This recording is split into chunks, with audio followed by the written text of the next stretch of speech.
全村人打着缅怀林大夫的旗号涌进医馆，他们以留个念想为由顺走纱布、酒精。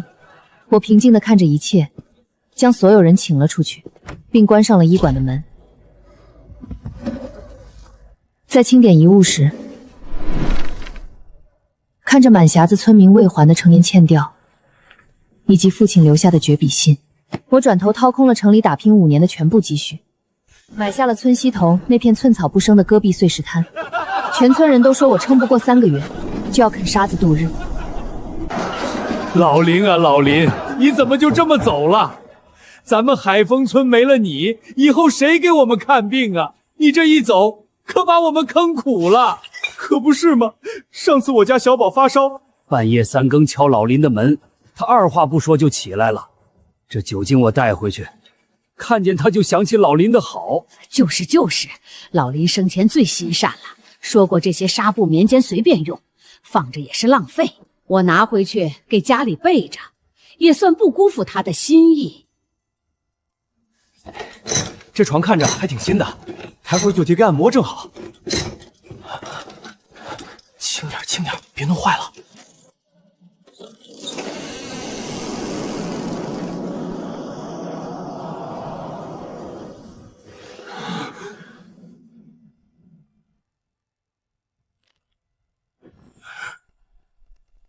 半夏丫头，你可算回来了，节哀顺变啊！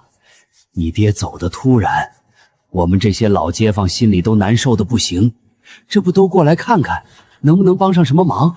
王大妈，卫生室的所有药品和器械都是医疗物资，归我父亲个人所有。我刚从镇卫生院回来，他们明天会派专人来盘点资产，如果账面和实物对不上，少的东西按市场价3倍赔偿，情节严重的还要报派出所处理。哎呦，你这孩子说的什么话？大妈是看这桌子乱，帮你收拾收拾。你看这纱布都落灰了，我帮你叠叠。这台理疗床是2018年镇卫生院统一普发的扶贫资产，床腿上有钢印编号，私自变卖转移国有资产是要坐牢的。你们如果想帮忙，麻烦把螺丝拧回去，推回原位。那个半夏呀，既然你回来了，我们就不打扰了。你节哀，有事吱声。对，大伙儿都散了吧，让半夏丫头清静清静。半夏，有什么难处尽管找你三爷。咱们海丰村的人最讲情分了。谢谢三爷，情分我记下了。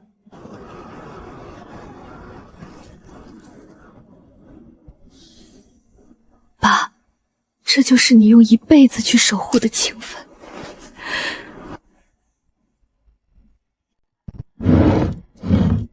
看来他们已经翻过这里了。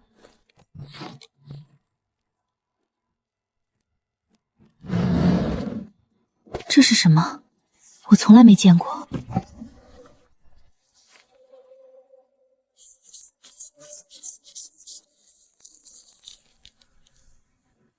好一个最重情分的海丰村。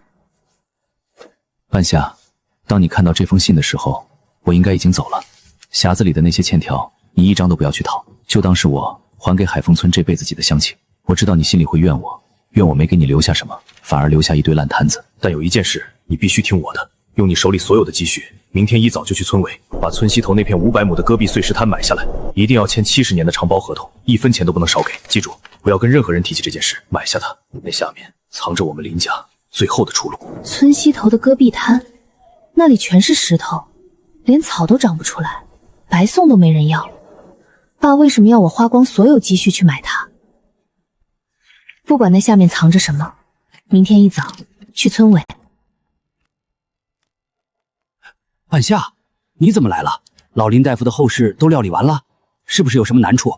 跟叔说，村里能帮的一定帮。后事都办妥了，今天来不是求帮忙，是跟村里谈一笔生意。生意？咱们这穷山沟能有什么生意跟你谈？我要承包村西头那500亩戈壁碎石滩，70年产权，一次性付清全款。你说啥？村西头那片乱石梁？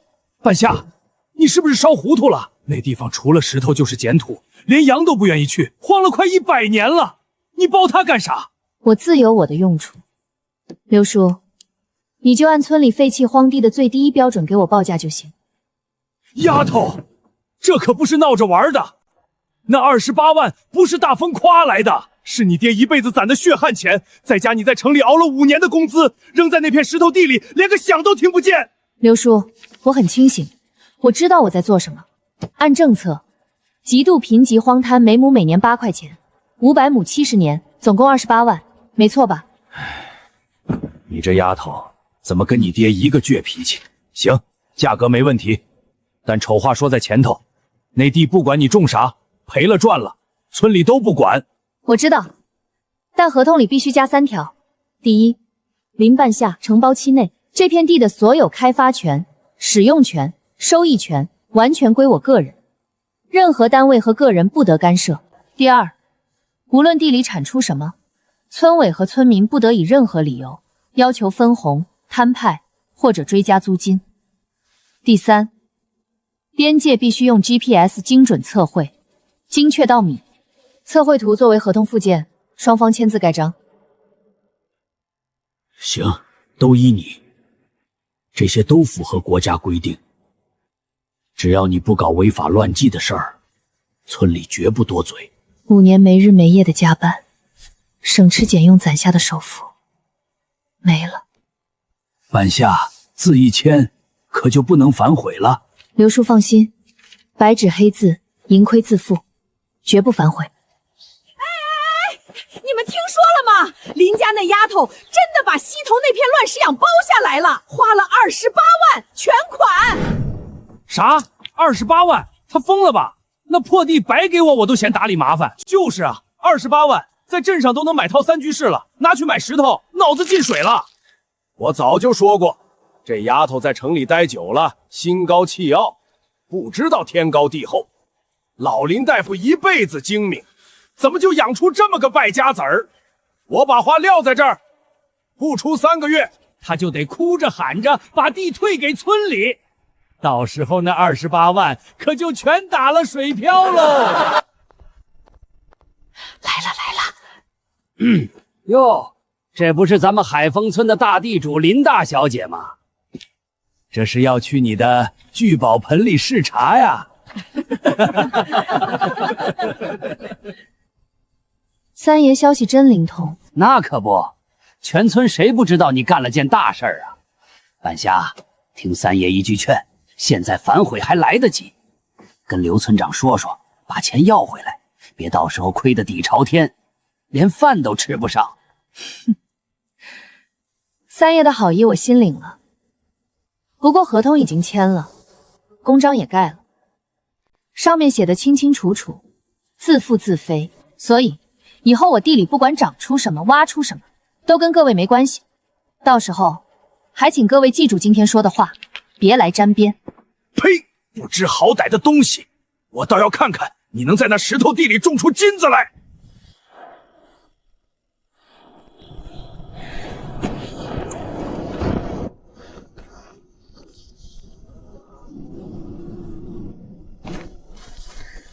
爸，我来了。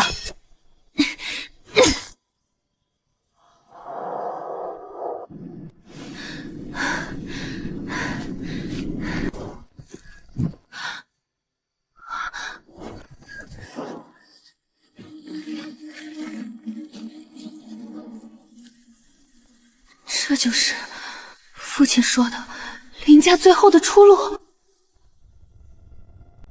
丫头，别动它，那东西的根须比蚕丝还脆，碰断一根，10年的药性就没了。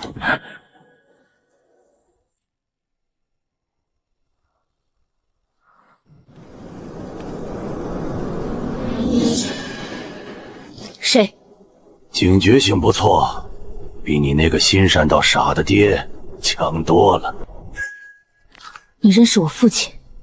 村里人都叫我楚老头，一个没人要的老不死。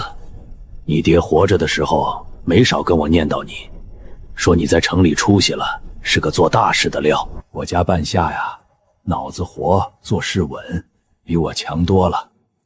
这点药算什么？你的身子要紧。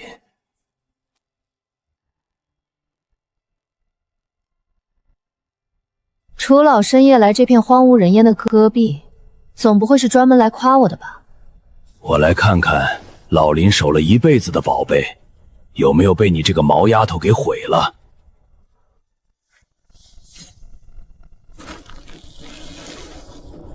普通的沙漠人参大棚里种的，50块钱一斤，皮黄心白，吃多了上火。你挖出来的这个叫赤皮红心参，只有这片戈壁能长出来。丫头果然聪明。这片碎石滩下面藏着一条千年冷泉，白天石头被太阳晒到60多度，夜里冷泉又把地温降到0下，极热极寒反复淬炼，再加上这石头里独有的锡矿和碱性矿物质，逼得它把所有养分都锁在心子里，才长出这层紫皮，熬出这颗红心。这东西的药用价值是普通货的15倍不止。古代是给皇帝吊命的贡品，现在在黑市上，一根品相好的能卖到6位数。既然这么值钱，我父亲为什么不挖？他如果有钱，就不会拖着病不去看，最后累死在手术台上。因为你爹是个医生，他看的不是一根药，是一片地。这片戈壁的生态比窗户纸还薄。老林10年前就发现了这株种源，但他太了解海丰村的人了。如果消息走漏，不出3天，全村人都会扛着锄头涌过来。他们会把这里翻个底朝天，挖断泉眼，掘碎岩层。为了眼前的那点钱，他们会毁掉这片能养出无数赤心参的宝地。他们会节节而渔。没错，所以老林宁可自己苦着，也绝不碰这里的一根草。他拼了命也要让你买下这片地，就是为了等一个能守住秘密，又能把它发扬光大的人。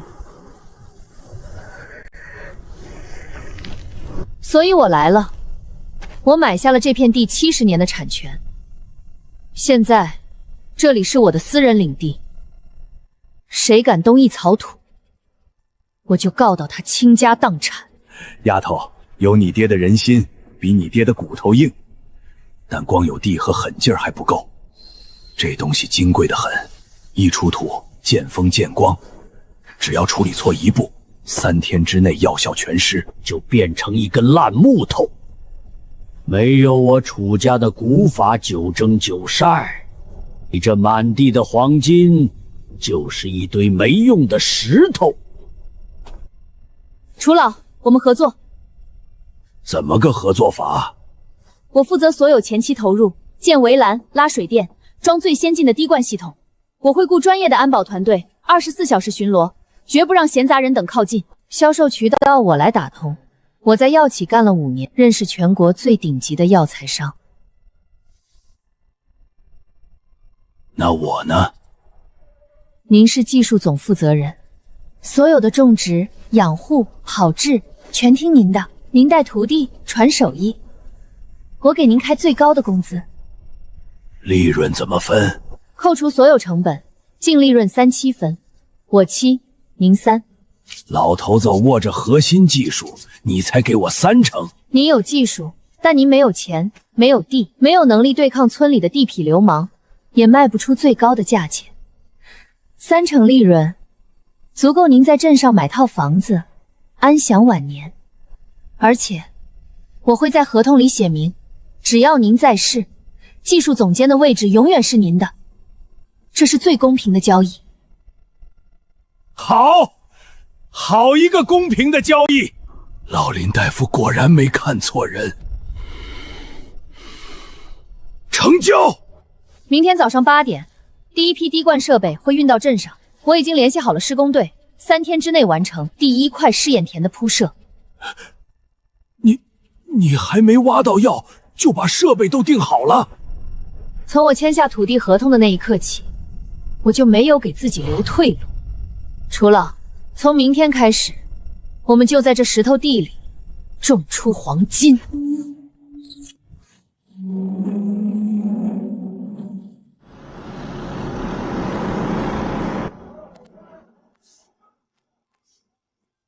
林老板，您这货可真稀罕。咱们镇里种大棚的，最多买个国产水泵，您这全是进口的精密玩意儿，光这一个小零头就顶别人半亩地的化肥钱了。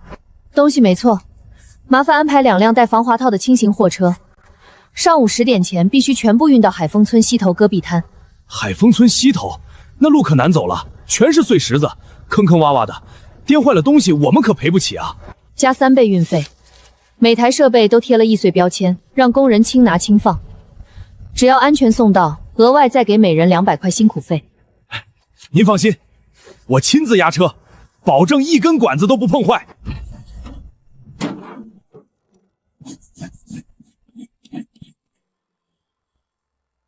父亲守了10年的秘密，我要用最快的速度把它变成实实在在的产业。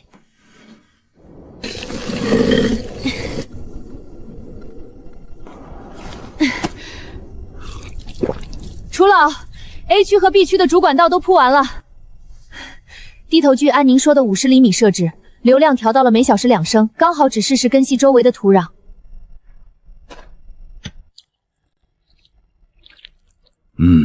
你们城里人的玩意儿确实精细，但光有水还不行，还差最关键的一步。您说，我记下来。压实。压实？为什么？我们不是应该给它松土，让它更好的扎根吗？白天这石头能晒到70度，烤得它喘不过气；夜里又能冷到零下，冻得它缩成一团。他想活下去，就得拼命往下扎根，顶开这些硬石头。根扎得越深，石头压得越狠，他的心就越红，药效就越足。你要是给它松了土，施了肥，让它舒舒服服的长，不出3个月，它就能长到胳膊粗。但那时候，它的皮是黄的，心是白的，跟菜市场的萝卜没两样，一文不值。只有在这石头缝里熬出来的，才是能吊命的赤心参。我明白了，这是植物的逆境结迫效应，极端环境会刺激它大量合成次生代谢产物，也就是我们需要的药用成分。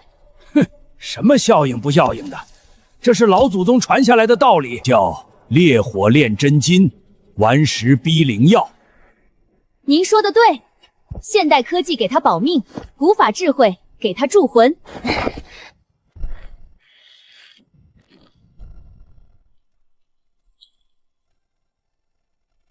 哎呦喂，还真干上了！你看那李丫头晒得跟个黑泥鳅似的，还有那个楚老头，俩人跟傻子一样在那搬石头。铺那些黑管子有啥用？给石头浇水？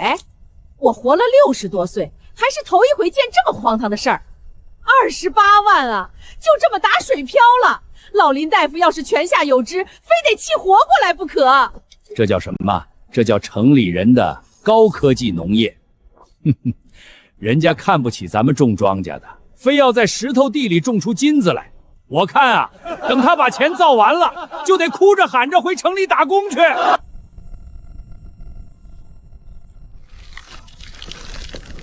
这群嚼舌根的东西，看我不打断他们的腿！楚老，别去，跟他们吵，只会浪费我们的时间。半夏丫头，听三爷一句劝，别在这破石头地里瞎折腾了。你要是真想种地，三爷村东头那3亩水浇地，一年只要500块，租给你，总比在这晒太阳强。多谢三爷好意，不过我觉得我的石头地比您的水浇地值钱多了。你这还怎么这么不知好歹？我是为了你好，你爹一辈子省吃俭用，好不容易给你攒下点钱，你就这么糟蹋。你对得起你爹吗？我父亲留给我的是这片土地的70年产权，不是让你们对我的人生指手画脚的资格。各位闲着没事，可以回家睡午觉。但我丑话说在前头，这片地现在是我的私人财产，地上的每一根管子，每一块石头，都是我花钱买的。这根进口滴灌管1米380块，如果谁不小心踩坏了一根，我会立刻报警。故意毁坏他人财物，入额超过5000元，是要负刑事责任的。三爷是村里的长辈，应该懂法吧？总不至于一把年纪了，还想去派出所里体验生活。你个黄毛丫头，竟敢拿法律来压我！我只是在提醒各位，尊重他人的私有财产。如果没别的事，请各位离开，不要影响我们干活。好得很！我倒要看看，你这石头地里能种出什么神仙东西。等你赔得底朝天的时候，别来求我。痛快，真痛快！老头子，我活了一辈子，还是第一次见赵老三被噎得说不出话来。跟不讲道理的人讲道理，是最愚蠢的事。只有让他们知道越界的代价，他们才会守规矩。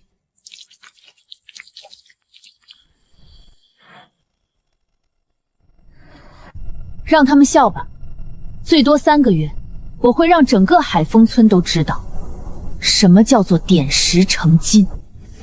三爷，没错，看样子是真的要种东西。给我听清了！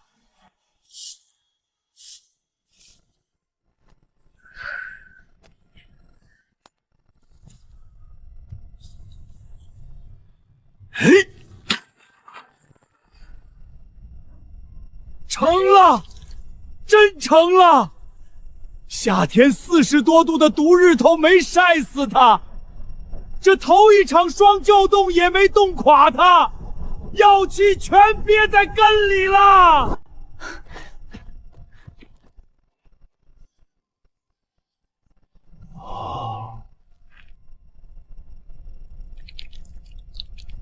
比我们预估的还要好，密度够，药性足。这就是老辈人说的铁甲红心啊！只有在这种石头缝里，被寒气和硬土逼上3年，才能长出这身铁甲。你爹当年做梦都想挖出这么一株。别感慨了，还有499株等着我们，3天之内必须全部挖完，1株都不能剩。放心，我心里有数，就是可惜了。唉，这么好的东西，不能让村里人搭把手。人心比戈壁滩的风还难测，这批货关系到我们能不能翻身，不能出任何差错。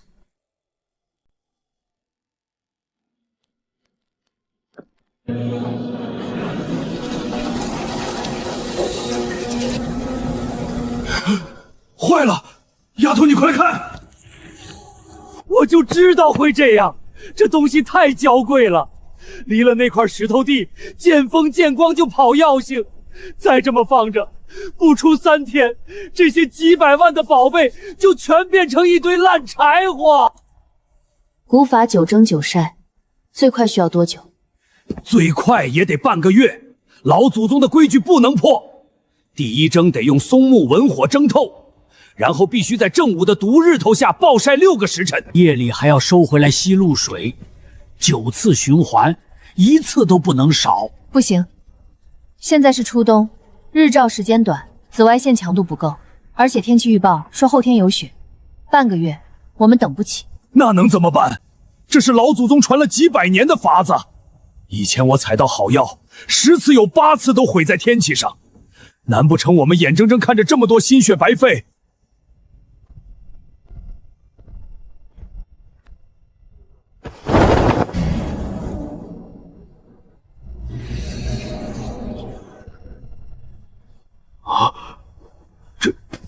这是什么玩意儿？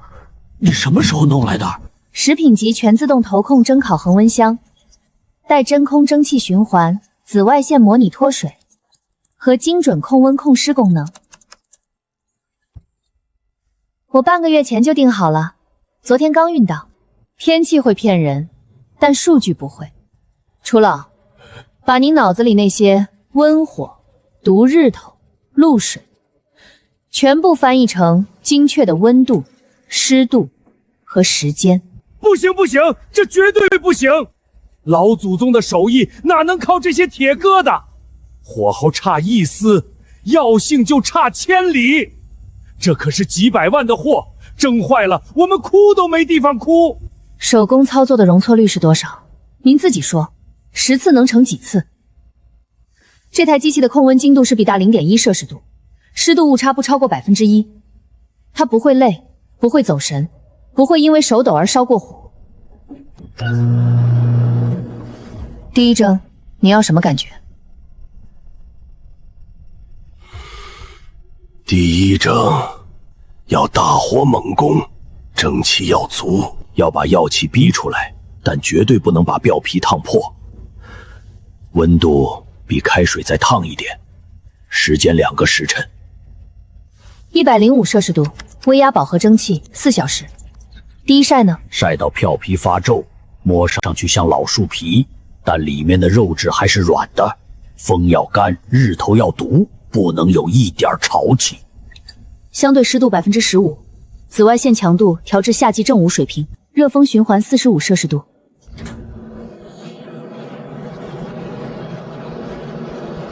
老祖宗的手艺是魂，现代科技是骨。魂不散，骨越硬，走得才越远。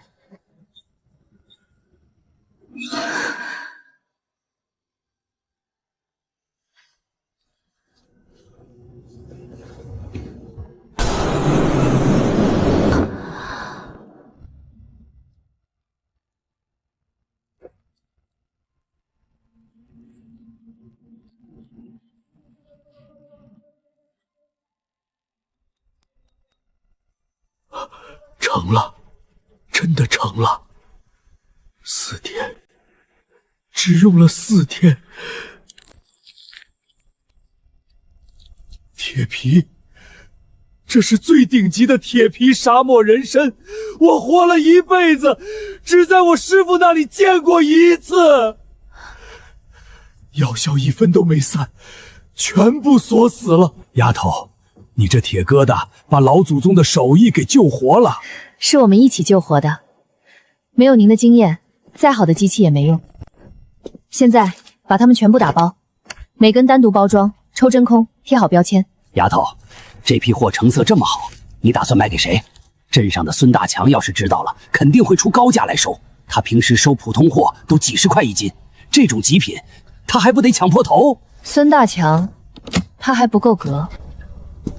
省城的质检报告明天就会出来。我们的买家是那些真正懂行、真正出得起价的人。至于孙大强，他最好别来惹我，否则他会知道，现代商业的碾压比戈壁滩上的暴风雪要冷得多。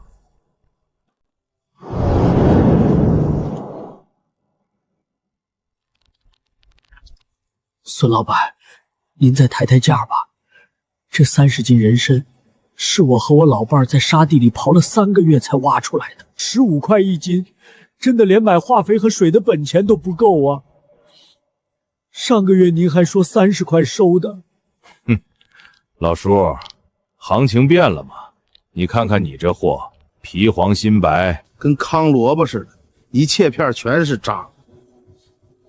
15块我都嫌占地方。你要是嫌低，出门左转，随便问。这青石镇要是有第2家敢收你的货，我孙子倒过来写。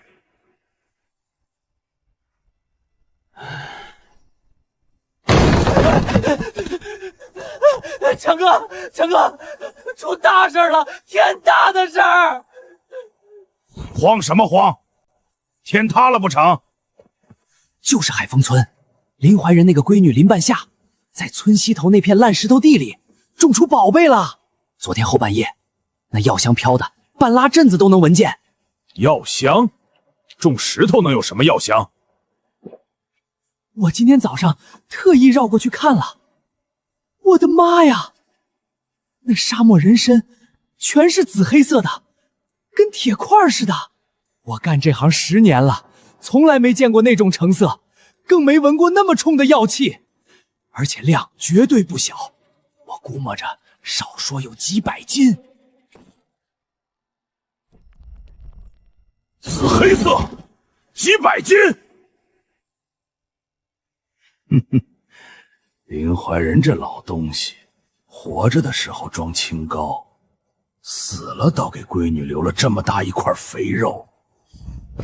瘦猴，叫上老三他们4个开我的车，咱们去海丰村看看咱们的林大侄女。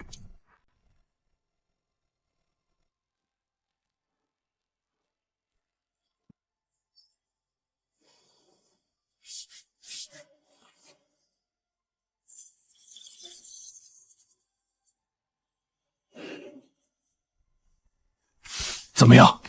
报告出来了，数据好不好？多糖含量15.6%，松果菊酸和毛类花梨桑总含量8.9%。这数字是啥意思？好还是不好？国家药典规定，这2种核心有效成分的总含量不得低于0.3%。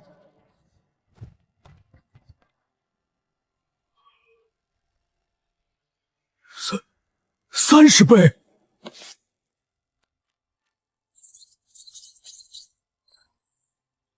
有了这份报告，这批货就不是农产品了，它是战略级原料，是所有顶尖药企抢破头都想要的东西。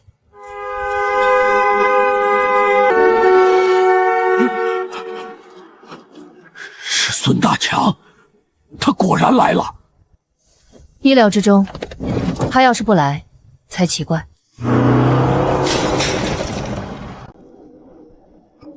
哎呀，林大侄女，你回村这么久，强叔早就该来看你了。你看这事儿闹的，一直抽不开身。孙老板，我父亲生前是医生，只认病人，不认亲戚。这生大侄女，我受不起。有话直说。行，林老板是爽快人，那我就直说了。听说你在这石头地里种出了一批沙漠人参，这青石镇方圆100里的药材都是走我的渠道，你那点货我也不坑你，统货价30块1斤，我全包了。哎呀，强叔够意思吧？30块1斤，孙老板，你是没睡醒，还是觉得我和那些被你坑惯了的老农一样傻？林半夏，你别给脸不要脸！我告诉你，没有我的收购资质和运输路子，你这些东西1斤都别想运出海丰村。你真以为那些大城市的药厂会跑到这鸟不拉屎的地方来收你的货？第一，我的货有国家级质检报告，不需要你那废纸一样的资质。第二，我的货是按克买的，你这种做低端垃圾货的2道贩子，连看一眼样品的资格都没有。现在，带着你的人离开我的私人土地，否则我报警了。你个小娘们别太嚣张，强哥给你脸了。林半夏，你在城里待久了，怕是忘了乡下的规矩了。做生意讲究和气生财，这条路啊，年久失修，坑坑洼洼的。村委会昨天刚开会，说要组织人维修一下，到时候挖几个坑，填点土，大货车肯定是过不去的。要是陷进去了，10天半个月都出不来。哼，你那些娇贵的药材，怕是等不起吧？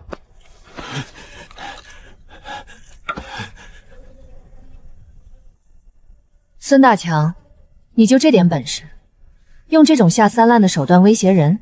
我可没威胁你，我是好心提醒。到时候大卡车进不来，你只能用我的农用3轮车往外拉。不过那时候，30块1斤，可就变成20了。根据《中华人民共和国公路法》第46条和《治安管理处罚法》第23条，任何单位、个人不得擅自封闭、阻断公共道路，以维修为名实施恶意阻工、强迫交易的，处3年以下有期徒刑或者拘役，并处或者单处罚金。你尽管去挖坑，只要我的运输工具被耽误1秒钟，我保证你的收购站会被工商、税务、药检联合彻查。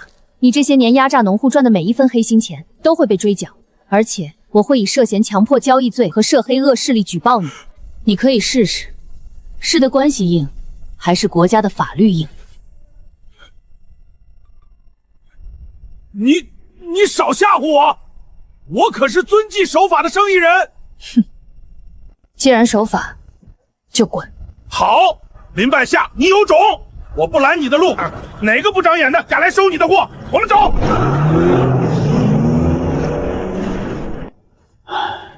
丫头，孙大强这个人睚眦必报，他明着不敢来，暗地里肯定会使坏。那条路他肯定会动手的，咱们批货怎么运出去啊？我从来没打算走那条路。不走那条路，那走哪儿？这海丰村就只有这一条路能通到镇上啊！走天上。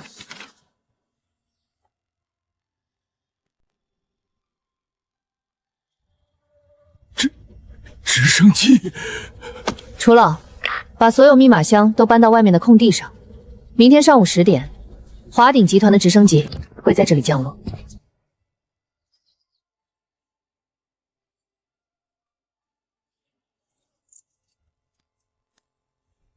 大强，还是你有办法。这沟一挖，别说大马车，就是个驴车都得陷进去。哼，林半夏那丫头，就算挖出金疙瘩，也只能烂在石头摊里。三爷，这就叫强龙压不过地头蛇。他在城里混得再风光，到了咱们海丰村，也得按我的规矩来。我倒要看看他能硬撑到什么时候。强哥，不对劲啊！我在碎石滩外面蹲了一早上，别说货车了，连个3轮车都没见着。板房里安安静静的，那丫头跟没事人似的。装呗，他心里指不定多慌呢。走，咱们去他门口转转，给他添点堵。等他熬不住了，自然会来求我。告诉司机，就在这守着，谁也不许填沟。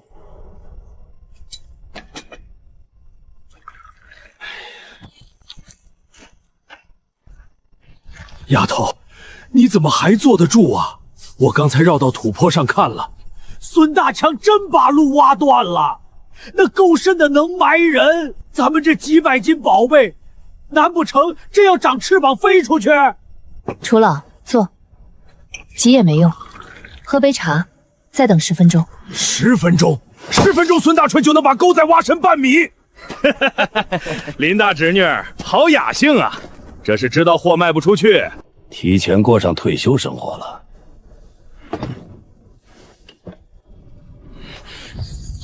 林半夏，别给脸不要脸！我明告诉你，村口的路我已经封了，现在除了我，没人能把你的货运出去。我再给你最后一次机会，20块1斤，我全包了。你要是再敢说个不字，明天就变成15块。孙大强，你的世界就只有脚下这几米烂泥路吗？你他妈什么意思？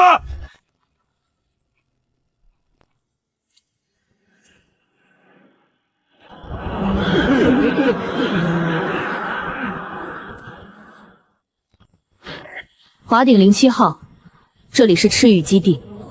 降落场安全，风速2.8米每秒，准许降落。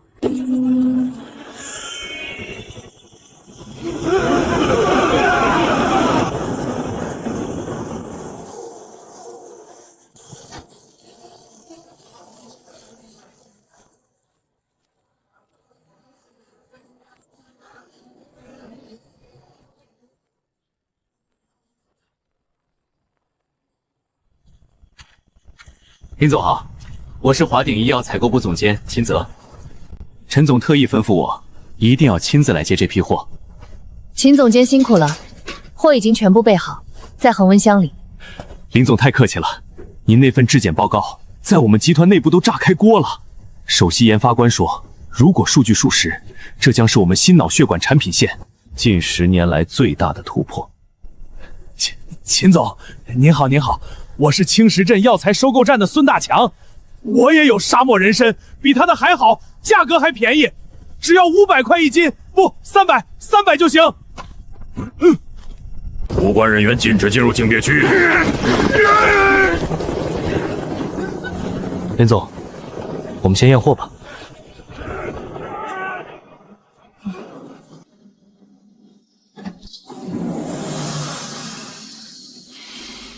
好香，这才是真正的野生老参的味道。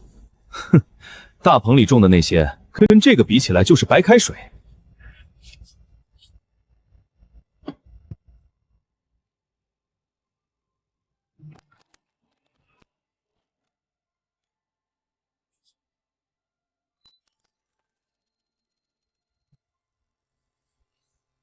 秦总，数据出来了，多糖含量15.8%，松果玉醇和毛硫化碘3总含量9.1%，比报告上的还要高，完全符合特级甲等标准。林总，您创造了一个奇迹，这批货我们全要了。把合同拿出来。林总，我们的报告价是每公斤3600元，您这里一共420公斤，总价是151万2千元，我们给您凑个整，152万。这只是第一批的货款，我们还准备和您签署一份为期5年的独家供货协议。未来5年，您这片基地产出的所有特级沙漠人参，华鼎全部报销，价格每年上浮5%。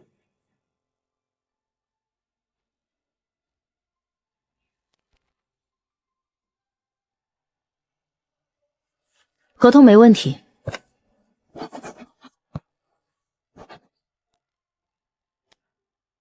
打款。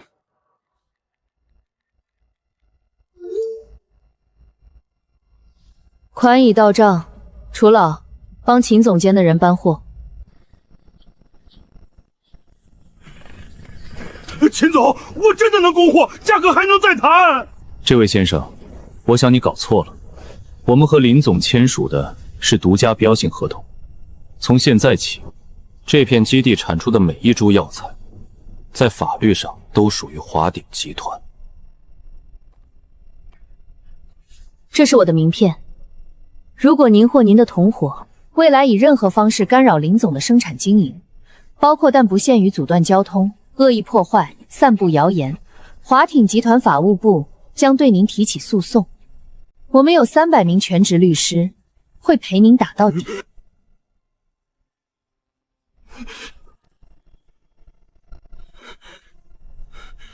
不敢，我就是路过。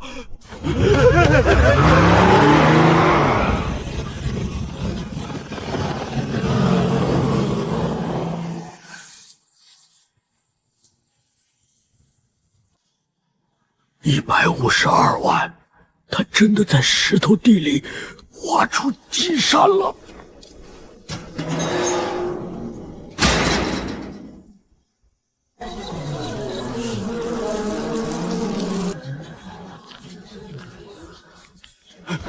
三爷，您真没看错，那直升机拉走的几箱子破树根，真卖了152万。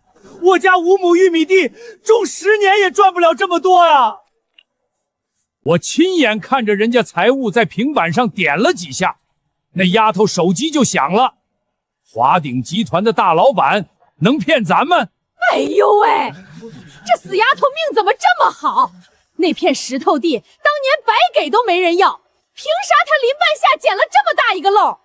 再说了，那地是村集体的，他凭啥一个人独吞这么多钱？就是，凭啥他一个外人赚这么多？老林大夫，我都让我少活着的时候可没少帮咱们。他女儿发了财，就该想着乡亲们。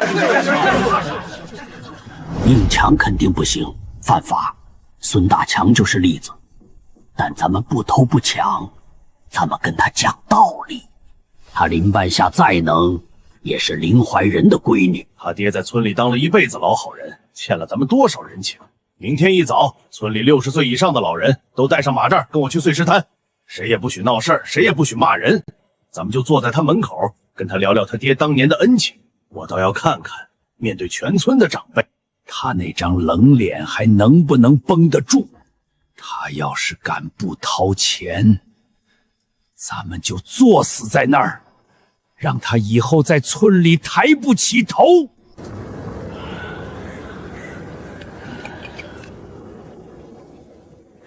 软刀子杀人，这才是人情社会里最恶毒的招数。我去拿水管，把这帮不要脸的东西冲跑！绝对不行，他们都是60、70岁的老人，你只要碰他们一下，哪怕是水花溅到衣服上，他们立刻就能倒地不起，说心脏病犯了。到时候有理也变成了故意伤害，咱们赔都赔不起。我去会会他们。半夏丫头忙着呢，大伙儿寻思着你刚做成大买卖，一个人在这荒滩上怪冷清的，就过来陪你说说话。三爷，有话直说。大清早让这么多长辈在风口吹着，万一冻出个好歹，我可担待不起。丫头啊，三爷是看着你穿开裆裤长大的，你爹老林大夫那可是咱们海丰村的活菩萨呀。当年谁家有个头疼脑热，不是你爹半夜背着药箱就跑？谁家没钱抓药，你爹不是摆摆手说算了？你爹常说乡亲们就是一家人，不分彼此。就是啊，半夏，你3岁那年发高烧，是你爹抱着你跑了10里地去镇上医院，我还给你熬了3天粥呢。这碎石滩当年要不是村里人念着你爹的好，能那么便宜租给你？没错，没错，老林大夫对我们有恩，水没思源啊，丫头。现在你出息了，赚了100多万，可咱们村里还有好多人家连过冬的煤都买不起，孩子上学都交不起学费。你爹要是在天有灵，肯定不忍心看着乡亲们受穷。我们也不多要，每家分3万块钱的感恩分红，再把你那炮制人参的手艺交给村里，这样大家都能过上好日子，你爹在地下也能安心了。你说这要求不过分吧？半夏，你就表个态吧。你要是不答应，我们这些老骨头今天就不走了，我们就坐在这儿陪着你爹好好评评这个理。楚老，麻烦您去加工房把我办公桌最下面那个抽屉里的铁盒子拿来，再搬一张桌子过来。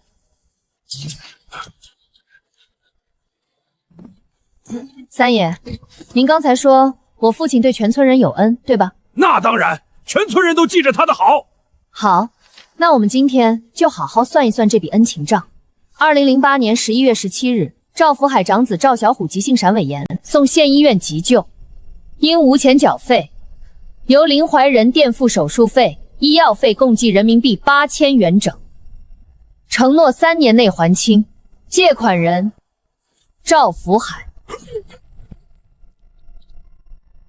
王桂花，2016年8月3日，你孙子误食农药，洗胃加住院7天，林怀仁颠覆医药费2000元整，承诺秋收后还清。这都多少年前的陈芝麻烂谷子了，你爹当时都说不用还了。我父亲说不用还，是他的善良，但我没说。李四，2014年3月盖房子缺钱，借了1500。张建国，2017年冬天老伴生病，借了2800。2019年儿子娶媳妇，借了4000。我父亲当了一辈子菩萨，你们吸了他一辈子的血。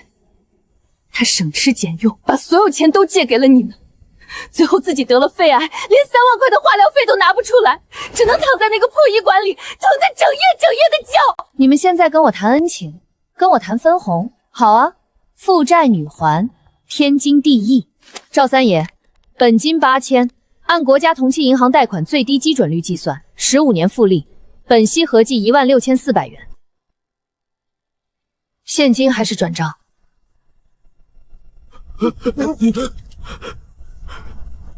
我没有钱，当年你爹他说不着急的。当年是当年，现在是现在。你们不是想分我的150万吗？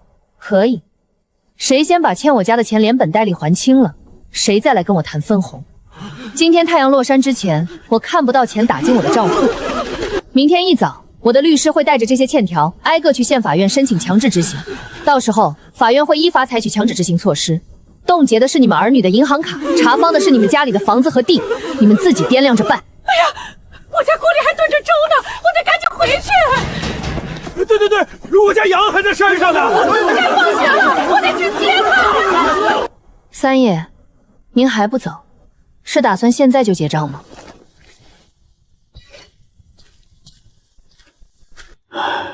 老林大夫一辈子心善，没想到最后竟然是这些欠条帮你解了围。丫头，你做得对，对付这帮贪得无厌的东西就不能心软。我父亲的善良没有错，错的是他的善良没有长出牙齿。从今天起，海丰村的规矩由我来定，任何人想从我这里得到什么，都必须拿出等价的东西来换。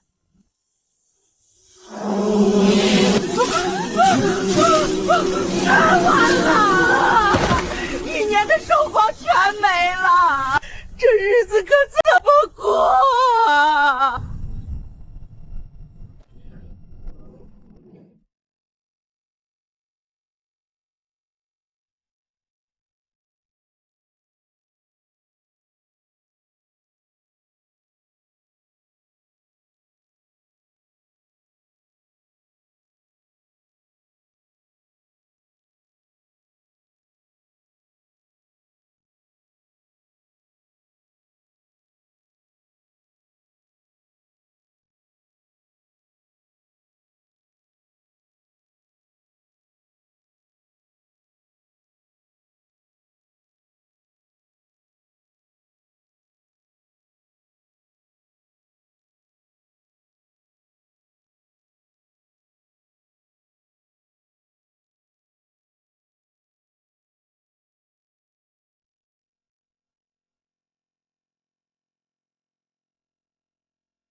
真是一物降一物，万幸啊！我们是躲过一劫，但村里整片农田绝收，这个冬天他们难熬了。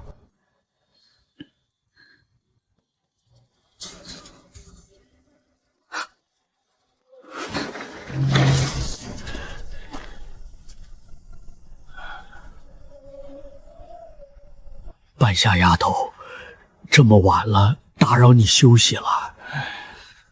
三爷，有话直说。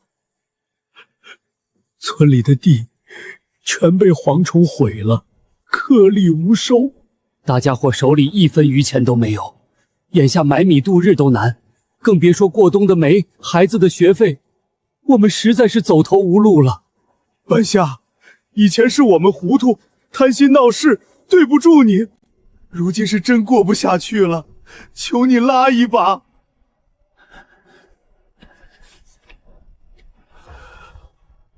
我们不白拿你的钱，这是我家宅己地政，压在你这儿。你要是方便，借我们一笔钱买粮过冬，明年开春，我们拼尽全力也一定还清。把证收回去。我说过，林家不再做慈善，也不会随便借钱。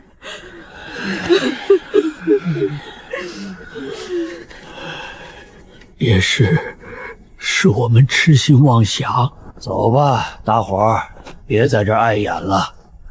我不借钱，也不会养闲人。但我这里有活干，有工钱拿。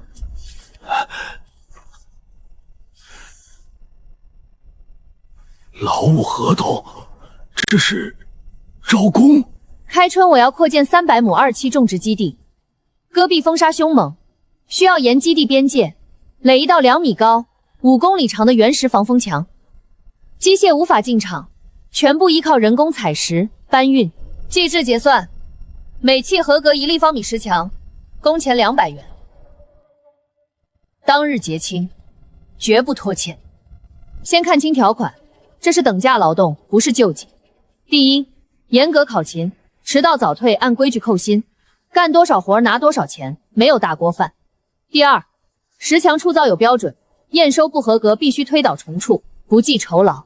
第三，偷奸耍滑弄虚作假者，立刻辞退，永久不再录用。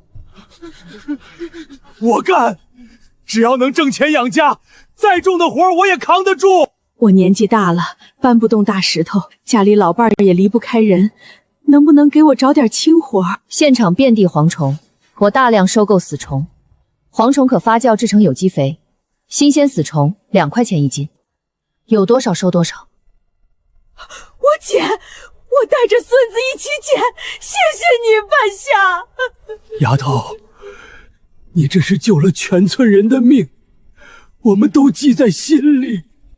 明早6点，带好身份证件、劳动工具，到此排队签合同。材料不全，不予录用。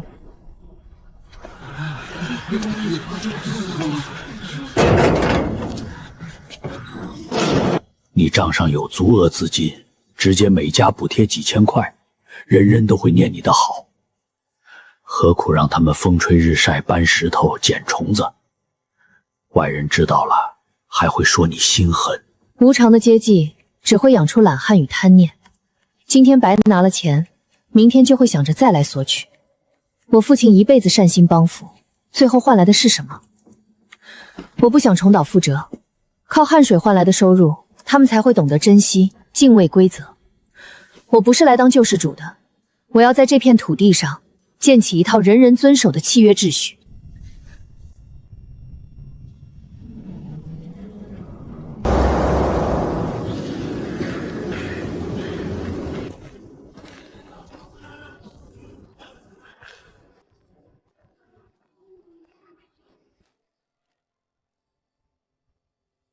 按户籍排队，交身份证核对，签安全整诺书。不会写字的，按手印。半夏呀，你看三爷这把老骨头，还能干点啥？男劳力基建1队开采搬运原石，女劳力和老人后勤队抓蝗虫清碎石。三爷，您在基建队按立方米算钱。签完字，那边领劳保手套。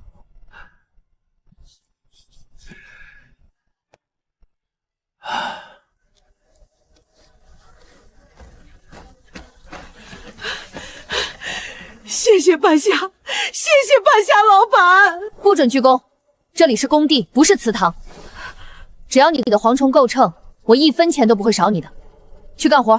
哎，大妈，这就去，这就去。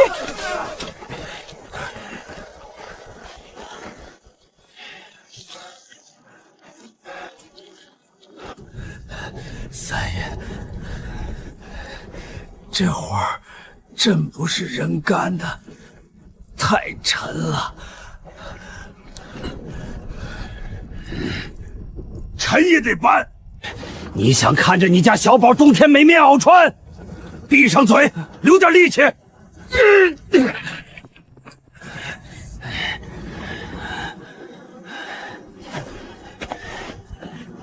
停下！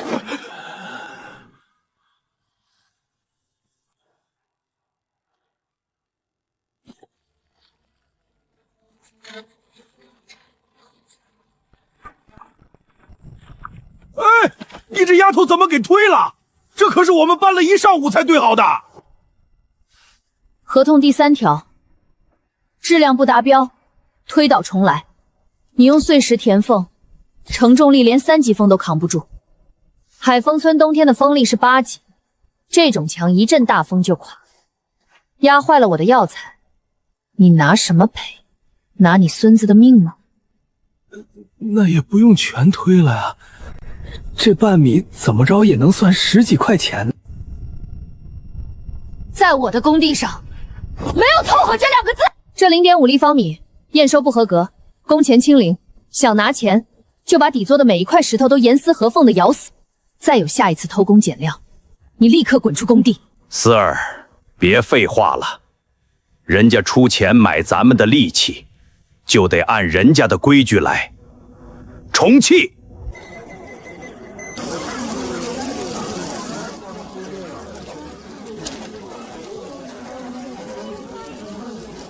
王桂花，鲜蝗虫42斤，单价2元，合计84元。签字。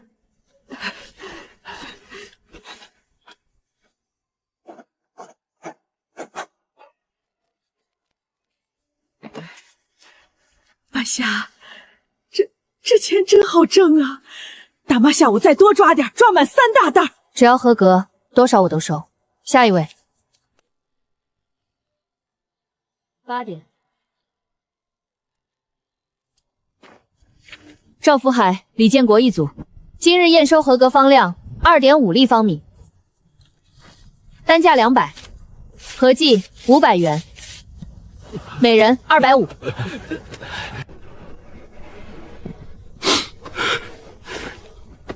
半夏老板，明天早上6点，我们准时到。注意安全，带好护具。下一组。丫头，今天发出去多少钱？劳付费加收购费，一共18700块。我原来以为你让他们干活是为了报复他们以前欺负你。现在我才看明白，你是在救他们的命。报复是最廉价的情绪，我要的是这片基地的绝对安全，而且我也是在救他们的骨气。尊严不是别人施舍的，是自己用汗水换来的。他们今天赚到的每一块钱，都会让他们明白，想要活下去，不能靠乞讨，不能靠道德绑架，只能靠契约和劳动。老林大夫心软，养出了一群伸手要饭的白眼狼。你心狠，反而把他们逼成了能靠双手吃饭的人。这也许就是因果吧。强健好之后，才是真正的考验。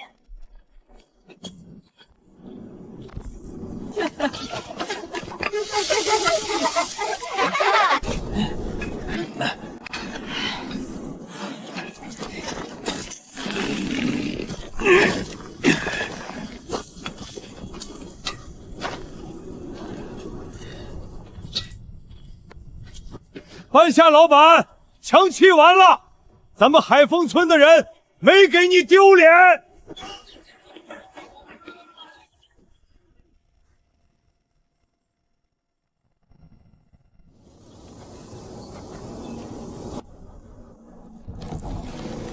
哦，太好了！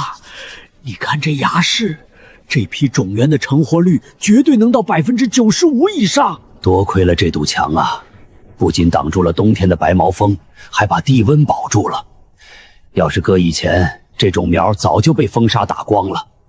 意料之中，只要硬件设施达标，数据就不会骗人。华鼎集团的2期预付款下售到账，这300亩只是开始。我要把这里打成全国唯一的野生赤皮沙漠人参核心产区。丫头，基地一下子扩大10倍。光靠咱们俩肯定顾不过来，除草、巡检、采收、抛掷，哪一样都缺人。你是打算去镇上招人，还是？镇上招人，物流和管理成本太高。海丰村有现成的熟练工，用村里人，冬天他们是快饿死了才肯卖力气。现在手里有了余钱，万一以前那些偷奸老滑、沾亲带故的毛病又犯了，在药店里乱搞，这可是几千万的大盘子，容不得一点闪失啊！楚老，规矩一旦建立，就会形成肌肉记忆。他们这个冬天学到的最重要的一课，不是怎么砌墙，而是怎么遵守契约。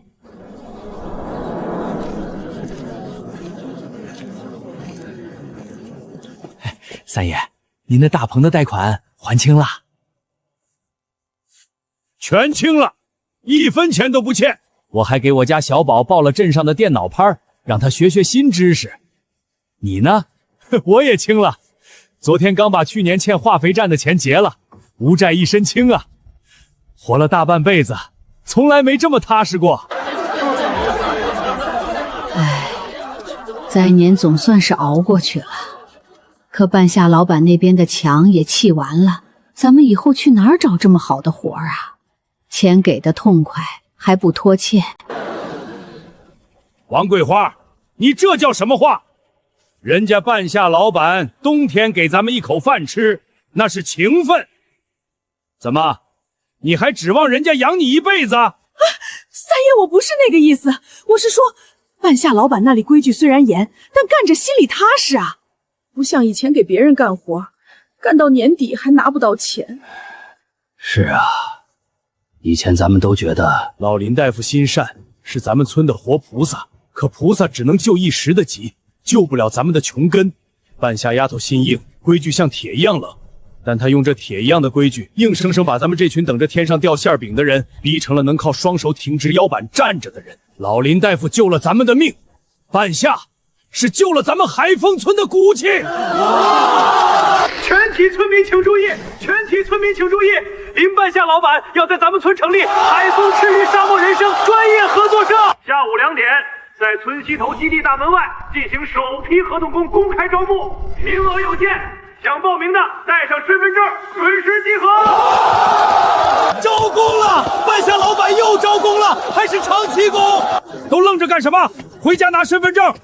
谁要是敢在招工的时候插队耍小聪明，不用半夏老板开口，我赵老三第一个把他赶出海丰村。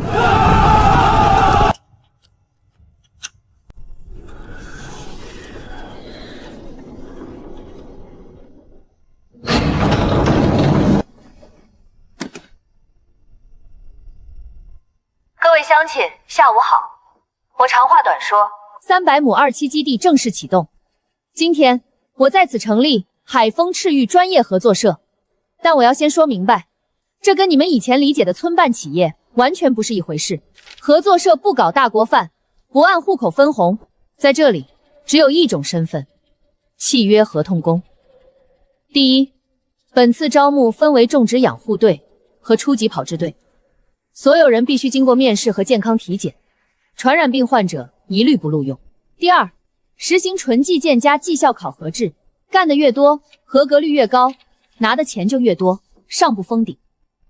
第三，也是最重要的一点，任何人只要企图利用亲戚关系走后门，或者在工作期间偷妻，哪怕1克药材碎下，不仅立刻开除，我方还会直接移交公安机关追究刑事责任，并要求10倍以上的民事赔偿。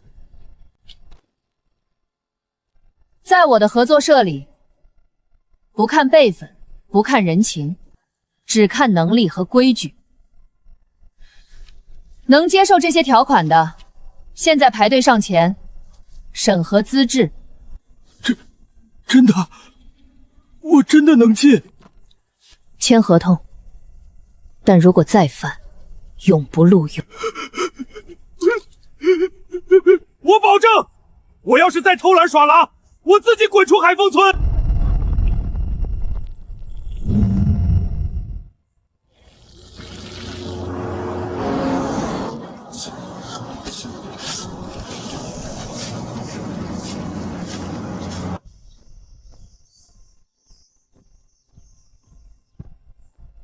！3组注意，起根时铲子往下走3寸，绝对不能伤了主须。谁弄断一根特级品，这个月绩效考核扣200分。三爷，您就放100个心，咱们现在手上的功夫比绣花还细。昨天那批特级品，华鼎的质检员可是连挑3根刺都没挑出来，直接给了满分。可不是嘛，半夏老板说了，今年合作社笑翻，咱们这些老员工的年终奖金能顶以前种5年地的钱。我孙子今年考上县一中了，学费生活费早就攒够了。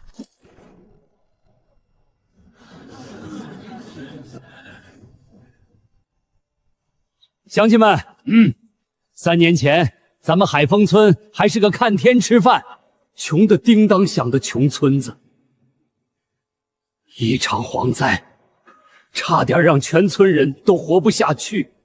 今天咱们不仅有了全省唯一的特种药材合作社，家家户户都住上了新房，孩子能上学，老人能养老，咱们还迎来了这座由林半夏老板全资捐建的现代化卫生院。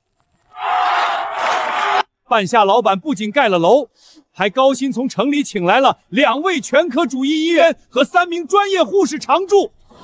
以后咱们村里人头疼脑热打针买药，再也不用大老远往县城跑了。这都是老林大夫和半夏丫头给咱们海丰村留下的福报啊！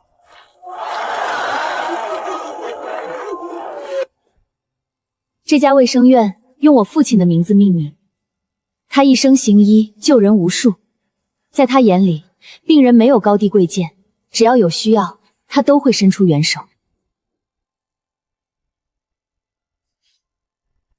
但是今天卫生院开业，我要给大家立一条新规矩：明码标价，概不赊欠，有困难者可劳务抵扣。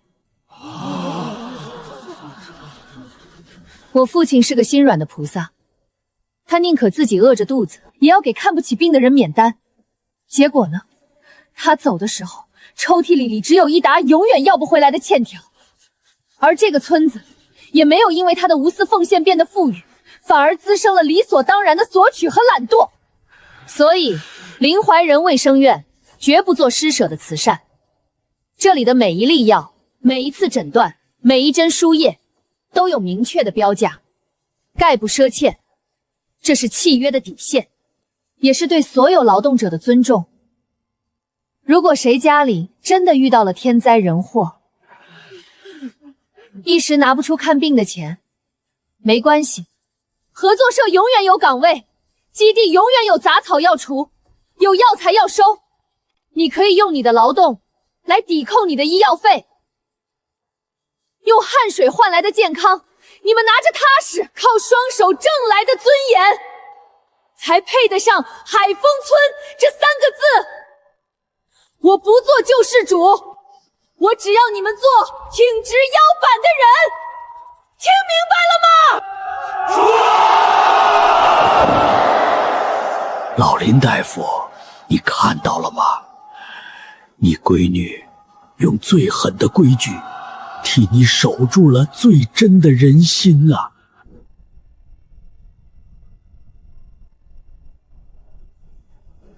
丫头，3年了，我到现在都觉得像是在做梦。你当初用28万买下这片荒石滩，所有人都骂你傻，可你硬生生砸出了一个几千万的大产业，还把整个海丰村的骨头给接上了。这不是梦，这是法则的力量。沙漠里的植物从来不是靠别人的施舍活下去的，它们把根扎得更深，把皮长得更硬，才能在风沙中存活。人也一样。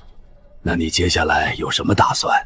明年我要把种植面积扩大到1000亩，还要建一个现代化的药材加工厂，把产业链延伸到下游，让海丰村的人不仅能靠力气吃饭，还能靠技术吃饭。